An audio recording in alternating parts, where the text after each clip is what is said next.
Enquanto eu assistia Resistência, a trilha sonora me chamou a atenção. Tava gostando muito da trilha sonora e eu não sabia, não tinha visto nada a respeito, não fazia ideia de quem era a equipe, só sabia do diretor e que eu gosto muito dos filmes do Gareth Edwards. E aí, quando subiu os créditos, tava lá, trilha de Hans Zimmer. Tá explicado, né? Em meio a uma futura guerra entre a raça humana e as forças da inteligência artificial, Joshua, um endurecido ex-agente das forças especiais que lamenta o desaparecimento de sua esposa, é recrutado para caçar e matar o Criador, o indescritível arquiteto da inteligência artificial avançada que desenvolveu uma arma misteriosa com o poder de acabar com a guerra e a própria humanidade. Eu sinto falta de filmes assim. Várias críticas, vários vídeos sobre. No momento que eu estou fazendo o meu e publicando, já saíram sobre o filme Resistência, The Creator, no original, a respeito de um tipo de filme que a gente não vê mais Hollywood especificamente produzindo muito, né? Que é um blockbuster original. Não é baseado, não é uma continuação de nenhum filme, não é baseado em nenhuma IP, nenhum livro, nenhum videogame, nenhum brinquedo, nada. É uma ideia original e de grande orçamento. Grande orçamento entre aspas, porque para um filme blockbuster, para promoção que está tendo, eu assisti inclusive numa sala IMAX, ele tem um orçamento bem modesto, né, de menos de 100 milhões, 80 milhões de dólares é o que está reportado como orçamento dele.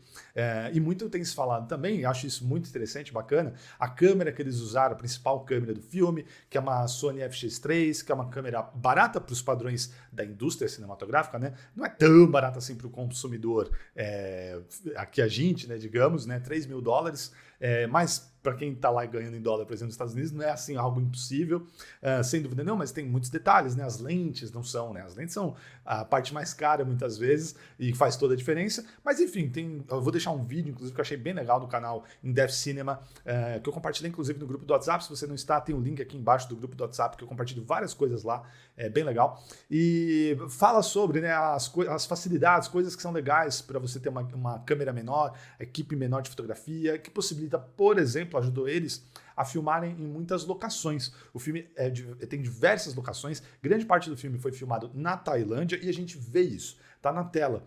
Para pós-produção, e esse filme tem bastante pós-produção, porque é um filme de ficção científica, efeitos especiais, tem muitos efeitos, isso ajuda muito, porque eles não precisam criar as coisas do zero, eles precisam adereçar, o pessoal dos efeitos, né, as coisas futuristas e os efeitos que vão ter naquela locação que já é real e que foi filmada lá de verdade. Então isso ajuda demais. Para um filme de 80 milhões, se a gente comparar com alguns outros blockbusters desse ano mesmo, alguns que não são muito bons, isso fica muito aparente. Como essa junção da fotografia real com os efeitos especiais, mesmo que o filme não tenha esse orçamento gigante, ajuda pra caramba. Então você vê que é sempre planejamento, visão. O Gareth Edwards é um diretor que eu gosto bastante. Eu gosto muito do trabalho dele no Rogue One. Tem umas histórias aí de percalços que aconteceram na produção desse filme, dele não finalizando, enfim, mas eu acho que fez um bom trabalho em tudo que pôde, e no final das contas a gente tem o filme que a gente tem. Godzilla dele eu gosto bastante, eu sei que é um filme que não é tão bem visto, acho que quanto eu gosto mais do que a maioria, pelo menos das pessoas parece gostar, mas eu gosto bastante. E o primeiro filme dele, assim, que chamou atenção para Hollywood do talento dele para dirigir grandes produções, com efeitos e tudo mais, que é o Monsters, né? E gosto dele. E fiquei feliz com esse filme aqui. Tem percalços, tem problemas esse filme, né? O Resistência? Tem, especialmente de roteiro. Ele não é um filme assim, caramba, que sensacional, que maravilhoso. Mas por que eu comecei falando que eu sinto falta desse tipo de filme? Porque um filme que é uma ideia original, eu não faço ideia do que vai acontecer. Tem vários blockbusters recentes, bons, ruins, tanto faz. Não é esse o ponto aqui. De que, mesmo os bons, então vou pegar o exemplo dos bons, mesmo nesses, na maioria dos casos eu sei o que vai acontecer, ou pelo menos o que não vai acontecer. Por exemplo, que alguém não vai morrer.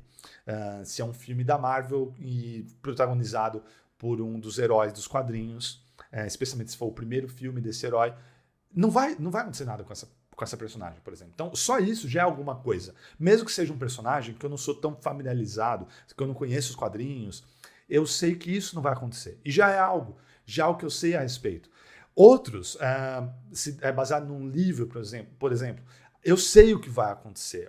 Duna, não tinha lido os livros ainda, né? Eu comecei a ler depois de ter visto o primeiro, mas grande parte do público leu, muita gente conhece. Então, assim, já é algo sabido.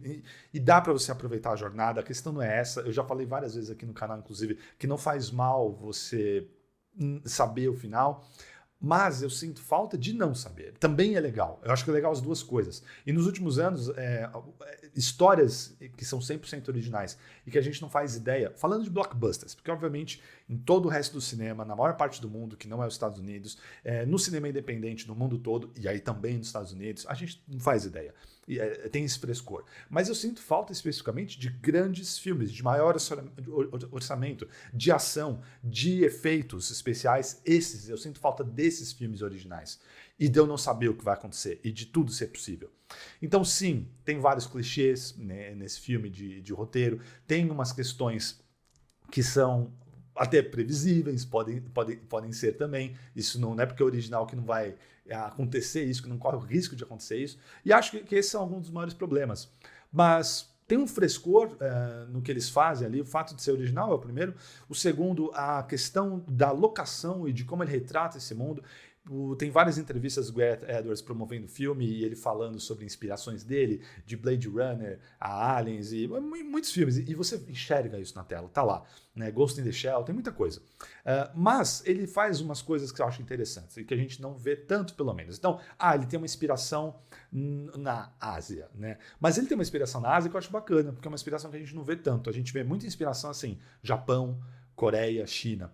Ele está mais ali no Sudeste Asiático, tanto que eu falei, o filme se passa boa parte de locação na Tailândia, que também é na Ásia, que também tem uma cultura, tem um visual próprio, e aí no filme tem atores e tudo mais lá da Tailândia, tem outros atores que não são, tem ator japonês, tem ator de outros países, mas as locações, né, e a identidade visual tá mais para Tailândia, para a Indonésia. Então eu acho isso legal, é diferente. É uma busca de inspiração de lugares que não é inédito, mas que não são tão explorados assim quanto esses outros que eu citei, né? Japão, Coreia, China, que costuma, principalmente o Ocidente, né? Costuma ir lá beber dessas fontes. Eu citei a trilha sonora no começo porque eu achei curioso, porque aí vendo, né, o filme, depois eu lembrei, falei, caramba, os filmes, esses blockbusters que o Gareth Edwards fez, ele não costuma ter, ele ainda não criou uma parceria fixa com algum compositor, mas nem passou na minha cabeça que o Hans Zimmer pudesse ser. Fiquei até decepcionado, porque eu tenho um ouvido bom pra trilha e eu não, durante o filme, nem passou na minha cabeça que era do Hans Zimmer, porque eu não pensei que o Hans Zimmer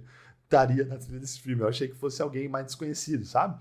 Mas depois vendo, faz sentido até com o que eu vi.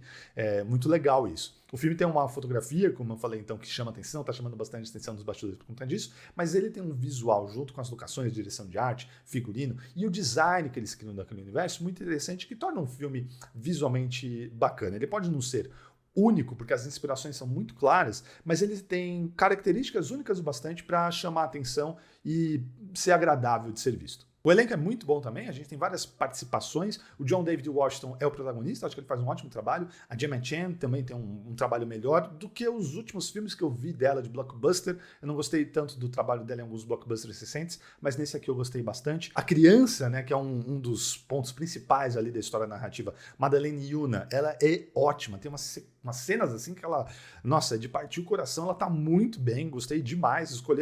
Acharam uma criancinha muito boa para fazer o papel nesse filme. E um outro destaque é a Allison Janney, como uma vilã mesmo, né? Ela já fez várias anti-heróis, anti-heroínas, né? Assim, pessoas malvadas, mas não exatamente uma vilã de um filme de ação. Então eu gostei, eu acho que é um cast muito inspirado, muito acertado. Ela como uma militar, linha dura ali, e gostei demais. Ela interpreta, digamos, maldade. A gente já viu em alguns outros filmes dela ela fazer isso bem, né? Personagens que dá muita raiva, mas assim, 100% vilã, e de lutar, e de pegar arma e tudo mais, assim, sangue frio, matando o pessoal sem nem pensar. Acho que ela fez muito bem, gostei demais de ver ela nesse papel e acho que foi uma escolha muito inspirada do casting.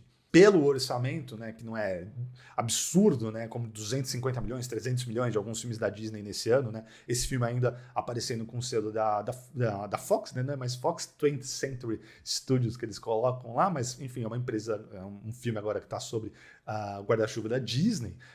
Eu prevejo que esse filme vai ganhar o seu dinheiro de volta, porque não foi um filme tão caro, o público parece ter respondido, pelo menos no primeiro final de semana no mundo todo de estreia, foi bem nos Estados Unidos, foi bem aqui no Brasil, não está no topo, mas estreou bem, e por conta do orçamento menor, eu acho que ele tem grandes chances de fazer dinheiro. O diretor, o Gareth Edwards, apesar dessa criação desse mundo, diz que é uma história única, né? Não tem pretensão de fazer continuações.